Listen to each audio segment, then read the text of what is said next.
Hi hello মাস্তি মে ঝুমো। আমি Siddhika and welcome back to my channel the passing moment. তো নিয়ে চলে এসেছি আরও একটা অন্য ভিডিও। এই ভিডিওটাকে ঠিক কী বলতে হয় আমার জানা নেই। আজকে মেনলি তোমাদের সাথে আমার একটা কিছু শেয়ার করার আছে, তো সেটাই আজকে আমি এই ভিডিওটাতে শেয়ার করব। তো আজকে যে বিষয়টার উপর মেনলি ভিডিওটা আমি বানাচ্ছি সেই বিষয়টা কিন্তু 2-3 মাস পুরানো, কিন্তু তোমরা যারা জানো তারা অনেকেই আমাকে অনেক কোয়েশ্চেন করেছো। তোমাদের অনেকের সেই প্রশ্নের উত্তর দেওয়ার জন্য আজকে এই ভিডিওটা আমি নিয়ে এসেছি। তোমরা অনেকেই জানো যে দুর্গাপুজোর পরে বা বলতে পারো কালী পুজোর আগে আগেই আমরা একটা ট্যুর করেছিলাম, আর সেই ট্যুরটা ছিল ভাইজ্যাক ও আরাকু ভ্যালির। আর এই ট্যুরটা ছিল 5 দিনের। তোমরা অনেকেই এর ব্লগ দেখেছো, না দেখে থাকলে এখনো দেখে নিতে পারো। তো ট্যুরটা ছিল 5 দিনের। ওই ট্যুরের প্রথম 3 দিন ছিলাম আমরা ভাইজ্যাকে, আর বাকি যে 2 দিন সেদিন ছিলাম আমরা আরাকু ভ্যালিতে। তো আমাদের এই ট্যুরটা ছিল 5 দিনের। প্রথম 3 দিন ছিলাম আমরা ভাইজ্যাকে, আর লাস্টে যে 2 দিন সেদিন ছিলাম আমরা আরাকু ভ্যালিতে। তো প্রথম থেকে ট্যুরটা একদম ভালোই ছিল, আমরা খুব মজা করেছি। মানে একেবারে শেষ দিনটা যেদিন আমরা আরাকু ভ্যালি থেকে ব্যাক করব আর ভাইজ্যাকে এসে ট্রেন ধরবো, সেই দিনটা মানে শেষটা একদমই খারাপ হয়ে যায় আর কি। তো ঘটনাটা হচ্ছে যে আমরা আরাকু ভ্যালিতে যেখানে ছিলাম হারিতা রিসর্টে, সেখানে আমাদের রুম ছিল একেবারে 4th ফ্লোরে। তো যখন আমরা চেক আউট করি আর কি, সেদিনেও আমাদের অনেক সাইট সিন করাচ্ছিল আরাকু ভ্যালিতে। তো সেই দিনে আমরা চেক আউট করতাম। তো সেই দিন আমাদের রুম থেকে, যেহেতু 4তলায় ছিল, তো আমরা সকলেও বা ওখানে যারা অ্যাটেন্ডেন্ট ছিল, 4তলা থেকে আমাদের লাগেজগুলোকে নিয়ে এসে আমাদের রিসেপশন প্রেমিসিসে রাখা হয়। তো তারপরে ওখানে আমাদের যেহেতু কমপ্লিমেন্টারি ব্রেকফাস্ট ছিল, তো লাগেজগুলো নিয়ে এসে রেখে আমরা ব্রেকফাস্ট করতে চলে যাই। তো ব্রেকফাস্ট করার পর তারপর যেমন জানো আমি তো সেদিন নর্মাল ব্লগ শ্যুট করছিলাম। তো ব্রেকফাস্ট করার পর আমাদের যে গাড়ি বুক করা ছিল সেই গাড়িটা আমাদের রিসর্টের সামনে আসে। তো তখনই আমরা আমাদের লাগেজগুলো তোলার ব্যবস্থা করছিলাম। আর তোমরা তো হয়তো জানোই যে মানে রিসেপশনে যে চেক আউটের আগে যে যে সমস্ত কাজগুলো থাকে, মানে বিভিন্ন জায়গায় সাইন করা, সেগুলো মা করতে যায়। তো সেই ভিডিওটা শ্যুট করার জন্য আমি মায়ের কাছে যাই। তো চলো তোমাদের একবার ভিডিওটা দেখিয়ে দিই, তাহলে তোমরা আরো ভালো করে বুঝবে। দেখো, এই সেই জায়গা যেখানে আমার লাগেজগুলো ছিল, আর আমি এখন ব্রেকফাস্ট করে বেরোচ্ছি। এখান থেকেই আমাদের লাগেজগুলো ওই যে দূরে গাড়ি দেখা যাচ্ছে ওই গাড়িতে তোলা হচ্ছে, আর এই যে মা এখানে চেক আউটের আগে যে সাইনগুলো করতে হয় সেগুলো করছে। আগের ভিডিওটা তুলতে তুলতেই আমি এদিকে কিন্তু সরে এসেছিলাম। তো এই যে দেখলে এতক্ষণ এরকম ভাবে ব্যাগ তোলার সময় আমার ওই যে দুটো ব্যাগ ওখানেই রয়ে যায়। তোমরা যদি আমার ভিডিওটা একেবারে ফার্স্ট থেকে দেখে থাকো আমার বিভিন্ন ব্লগ, তো বুঝতে পারবে যে এই ট্যুরটাতে আমি সাহস করে আমার যে সমস্ত লাগেজ সেটাকে আমি মা আর ভাই থেকে সেপারেট করেছিলাম। ভেবেছিলাম যে নিজস্ব লাগেজ মানে সোলো ট্রাভেলিংয়ের মতো একটা ফিল আসবে। সোলো ট্রাভেলিং নয়, বাট তাও একটা ফিল আসবে, নিজের লাগেজ আলাদা। তো কি বলবো, আমার প্রথমবার ছিল যে এটা আমি নিজের লাগেজটাকে আলাদা করছি। হয়তো আমারই ওখানে উচিত ছিল যে দাঁড়িয়ে নিজের লাগেজটাকে তোলানো, কিন্তু ভাবলাম হয়তো বসুমিতা আন্টি যেহেতু আছেন, তো উনি হয়তো আমার ব্যাগটা দেখেছেন, তো উনি তুলে দেবেন। কিন্তু আন্টিও দেখেননি, তো আমারও ভুল। মানে কি বলবো, যা হয়ে গেছে এবার হয়ে গেছে। তো আমার ওই পুরো ট্রিপটাতে ব্যবহার করা বিভিন্ন জিনিসপত্র বা আমার ড্রেস, তার সাথে সাথে ট্রেনে যে আমরা মানে একটু ঠান্ডা লাগলে চাদর বা চপ্পল বা এমনি খাবার খাওয়ার জন্য নিউজ পেপার নিয়েছিলাম, সেই ব্যাগটাও ওখানে রয়ে যায়। সারা দিন ধরে যে আমার ব্যাগটা আর ওই ছোট ব্যাগটা ওই আমাদের ডিক্কিতে নেই, সেটা আমরা কেউ বুঝতেই পারিনি। কারণ তোমরা হয়তো দেখবে যে আমি আরেকটা ছোট ব্যাগ ক্যারি করি, তো ওতে আমি আমার মানে মানে তো খুবই দরকারি জিনিসগুলো রাখি, যেটা মানে আমার চাইলেই আমি পেতে পারি, সেগুলো ওই ছোট ব্যাগটাতে রাখি আমার যেটা। তো বুঝতেই পারিনি যে ওটা মানে গাড়িতে নেই। তো সারা দিন আরাকু ভ্যালি ঘোরার পরে যখন আমরা সন্ধ্যা 7টার সময় বিশাখাপত্তনম স্টেশনে এসে পৌঁছাই, তখন এক এক করে লাগেজ বার করতে গিয়ে দেখা যায় যে আমার ব্যাগটা নেই। যে তখন যে আমি তোমাদের শ্যুট করে দেখাবো যে আমার ব্যাগটা নেই, আমার এরকম মানসিকতাই ছিল না। মানে এরকম আমাদের আগে কোনো ট্রিপে হয়নি যে ব্যাগ ফেলে আমরা চলে এসেছি। তো কি বলবো, আমি পুরো আকাশ থেকে পড়েছি, হাই আমার ব্যাগ নেই। মানে কেমন একটা হয়ে গেছিলাম, মাকে বলছি, মাও কেমন অবাক হয়ে যাচ্ছে, সবাই যেন আকাশ থেকে পড়ছে, কিছু বলার মতনই ছিল না। এক এক করে যখন ব্যাগগুলো সবার বেরোচ্ছে, তারপর দেখছি যে আমার ব্যাগটা ওখানে টোটালি নেই। আমি আবার খালি ডিক্কিটাকে ভালোভাবে চেক করছি কি এর নিচে ঢুকে গেছে না ওর নিচে ঢুকে গেছে। মানে বিশ্বাসই হচ্ছে না, যে মানে বুঝতেই পারছি না যে কোথায় ব্যাগটা চলে গেল। প্রথমে তো মাথাতেই আসেনি যে হারিতা রিসর্টেই ফেলে এসেছি আমরা। একদমই আসে ভাবছি যে কখনো কি ডিক্কি খোলা হয়েছিল নাকি গাড়ি চলাকালীন আমার ব্যাগ পড়ে গেছে রাস্তায়। মানে কিচ্ছু না, মানে আমার এত কান্না পাচ্ছিল তখন যে আমার নিজস্ব ব্যাগ আলাদা করে রাখা, আমার সমস্ত ড্রেস, কি বলবো, ওখানে আমার সমস্ত ড্রেস ছিল 5 দিনের ট্যুরের। আর ঠিক সেই মুহূর্তে মনেও করতে পারছি না যে ওই ব্যাগে কি কি আছে। আমি ভাবছি আমি বোধহয় আমার ল্যাপটপটা বা ডিএসএলআর যেটা আমি নিয়ে গেছিলাম সেগুলো সব আমি ওই ব্যাগেই রেখে দিয়ে চলে এসেছি। মানে তখন মানে কি হচ্ছে আমি তোমাদের এখন বলে এক্সপ্লেন করতে পারছি না। তখন আমার মানে আমার শুধু আমার কেন, সবারই, এমনকি আমাদের ড্রাইভার কাকুটাও চিন্তাতে পড়ে গেছিল। কি আর বলবো। তো এত কিছু হওয়ার পর আমরা ঠান্ডা মাথায়, মানে ঠান্ডা তো মাথা করা যাবে না, আমার তো চোখ দিয়ে অলরেডি জল পড়ছিল তখন। যাই হোক, সামান্য হলেও মাথাটা ঠান্ডা করে আমরা স্টেশনের ভেতরে গিয়ে বসি আর সারাদিনের ঘটনাটা রিকল করতে থাকি। তো যেহেতু আমি ব্লগ ভিডিওটা শ্যুট করেছিলাম তখন একদম ডিটেলসে, তো তখন আমি ব্লগ ভিডিওগুলো চেক করছিলাম আর তখনই তোমাদের চলো আর একবার ভিডিওটা দেখিয়ে দিই। এই ভিডিওটা আমি দেখতে পাই আর এখান থেকেই আমি বুঝতে পারি যে আমি আমার ব্যাগ আর ওই ছোটো ব্যাগটা হারিতে রিসর্টেই ফেলে এসেছি। এই যে ব্যাগ ফেলে আসা সেই বড় প্রমাণ। তো যখন আমরা একদম শিওর হলাম যে আমরা আমাদের ব্যাগটা হারিতা রিসর্টেই ফেলে এসেছি, তখন আমরা হারিতা রিসর্টে মানে ফোন করি বা ওখানে ওদেরকে কন্ট্যাক্ট করার চেষ্টা করি। তো প্রথম যখন আমি ফোন করেছিলাম তখন হয়তো রিসেপশনে কেউ একজন ধরেছিল, কে ধরেছিল আমি জানি না। তো উনি আমাদের একে তো আমাদের মানে কনভারসেশনের প্রবলেম ছিলই, তার উপর হচ্ছে যে প্রথমে যখন ফোন করি উনি প্রথমে সোজাসুজি না বলে দিয়েছিলেন।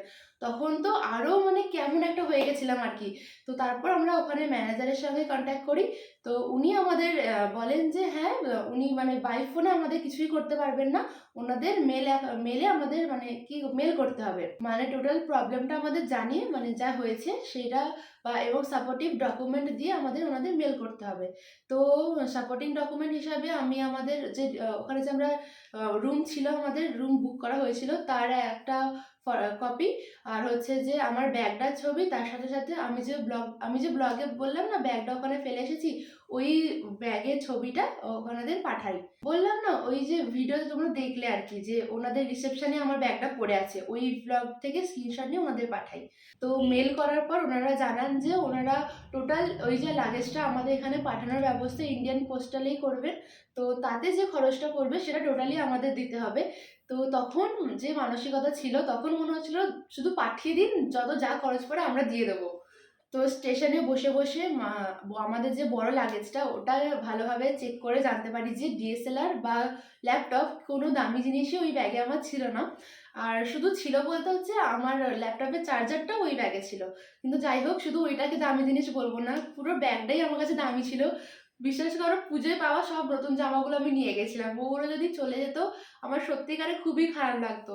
তার উপরে ব্যাগটাও কিন্তু আমার কাছে খুবই স্পেশাল, কারণ ব্যাগটা আমি মায়ের স্কুল থেকে সব আন্টিরা আমাকে গিফট করেছিল, ওটাতে পেয়েছিলাম। তো বুঝতে পারছো তো, ফার্স্ট টাইম ব্যাগটাকে ইউজ করছিলাম। কি বলবো, আর এখনো কাটা পাচ্ছে আমার। তো মানে কি বলবো, রোজই আমি মানে প্রায় মেল খুলে খুলে দেখতাম যে ওনারা কি অ্যান্সার দিলেন, কিছু করলেন কিনা, বা কোনো মানে লাগেজটা পাঠানোর এটা কতটা এগিয়েছে। তোমরা এমনিতেও হয়তো জানো যে আরাকুটা কিন্তু ভাইজ্যাক সিটি থেকে অনেকটা দূরে, ওখানে দিনে মাত্র একটাই ট্রেন যায়। তো ওখানে কমিউনিকেশন সিস্টেমটা অনেকটাও কিন্তু পুয়ার। তো তাও ওনারা যে আমার ব্যাগটা পাঠানোর চেষ্টা করেছেন তার জন্য আমি অনেক থ্যাঙ্কফুল ওনাদের কাছে। আর হচ্ছে যে ওনারা যেদিন আমি মেল করি তার 5-6 দিন পরে ওনারা ইন্ডিয়ান পোস্টালে গিয়ে আমাদের জানান যে ওনারা মানে স্পিড পোস্টে ব্যাগটাকে পাঠাচ্ছেন এবং তার জন্য যা খরচ সেটা কিন্তু আমাদের দিতে হবে। তো আমরা তাদের রাজি হয়ে যাই, মানে টাকাটা তখনই পাঠাতে হবে। তো তখনই আমরা পে করে দিই সঙ্গে সঙ্গে, আর উনিও আমাদের ব্যাগটা ওখান থেকে স্পিড পোস্টে টাকাটা পাওয়ার পরে পাঠিয়ে দেন। আমরা স্ক্রিনশট পাঠিয়ে দিই আর উনিও স্ক্রিনশট পাঠিয়ে দেন যে উনি পোস্ট করে দিয়েছেন। তো পোস্টাল চার্জ আমার যতদূর মনে পড়ছে, ঠিকঠাক করে মনে পড়ছে না, যতদূর মনে হচ্ছে 464 টাকা ছিল। আর বাকি 150 টাকা হচ্ছে ওই লাগেজ প্যাকিংয়ে, যেহেতু দুটো ব্যাগ আর অনেক দূর থেকে আসছে, তো ভালো করে একদম প্যাকিং করে ওনারা পাঠিয়েছিলেন। চলো তোমাদের এবার একটা জিনিস দেখাই আমি। তো এই সেই বাক্স, যদিও আমি এটা খুলে ফেলেছি, মানে এত এক্সাইটমেন্ট ছিল কি বলবো, আমি খুলে ফেলেছি। এই বাক্স করে ওনারা পাঠান, দেখতে পাচ্ছ কত মজবুত আর অনেক প্যাক করা ছিল, এইগুলো কাটতে গেলে মানে মাথা খারাপ হয়ে যাচ্ছিল। আর হচ্ছে এই হচ্ছে ব্যাগটা যেটা আমি গিফটে পেয়েছিলাম বা যেটাকে আমি আরাকু ভ্যালিতে ছেড়ে এসেছিলাম। আর এর সাথে চপ্পলের ব্যাগ তো ছিলই, সেটা আর দেখাচ্ছি না, সেটা অতটা মানে দেখানোর মতন নয়। তো এখন তো আমি এটা কেটে নিয়েছি, কিন্তু যেদিন এই পার্সেলটা আমি রিসিভ করি সেই দিনে আমি ব্লগ শ্যুট করেছিলাম, যে ভেবেছিলাম যে আমি তোমাদের দেখাবো। তো যাই হোক, তো আমি শ্যুট করেছিলাম, সেটাই চলো এখন তোমরা দেখে নাও, আর ওখানে আমি ব্লগটাকে শেষ করব।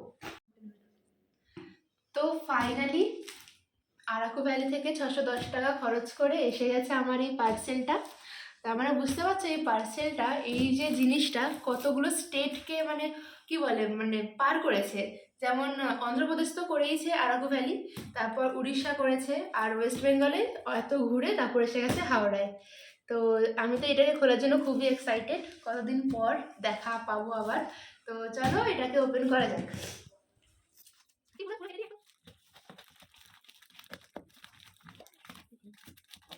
অ্যাকচুয়ালি কি কি ছিল বলতো, তোর মনে আছে? হ্যাঁ, ওই তো ড্রেস তো ছিলই, কিন্তু ভাগ্যিস মা সেই দিনে অনেকগুলো ড্রেস আবার মায়ের মানে মা আর ভাইয়ার ব্যাগ যেটাতে ছিল সেটাতে ট্রান্সফার করে নিয়েছিল। তো ড্রেস অনেক বেশিরভাগই মায়ের ব্যাগে ছিল, খুব কমই এতে ছিল। কিন্তু মেন জিনিস যেটা এতে ছিল সেটা হচ্ছে ল্যাপটপের চার্জার এতে ছিল। Bluetooth speaker. হ্যাঁ, ব্লুটুথ ছিল, আমার ব্লগিং স্টিকের যে চার্জার ওটা ছিল, আর আরও আরও কিছু একটা চার্জার ছিল। আরে বাবা, খুলতেই পারছিল। আর পাশের একটা ব্যাগে ছিল আমাদের হ্যাঁ, সকলের আমাদের, চপ্পল, হ্যাঁ। কিটো চপ্পল। ওটাকে ছাড়া ট্রেনে খুবই মানে প্রবলেম হয়েছে আর কি। একটু হেল্প কর না, আমার বুঝতে পারছি না। হাত ব্যথা করছে।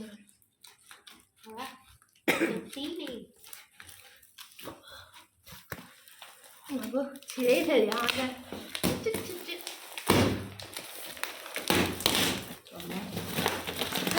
আরে একটা ভালো করে দাঁড়া দাঁড়া। বাক্সটার পুরো সাথে নাশ করে দিলি তো।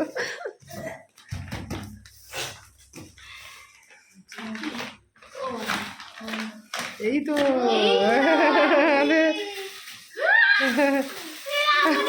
জুতো, এই যেমনই আমার হ্যাঙ্কি, গামছা, আর অবশেষে আমার টিস্যু, নিউজ পেপার, এগুলো আমাদের ট্রেনে দরকারি ছিল। টিস্যু, গামছা, হাতের কাছে রাখা এগুলো। হ্যাঁ এটা তো খুবই ভাবে মানে দরকার ছিল। এবার মেন যেটা,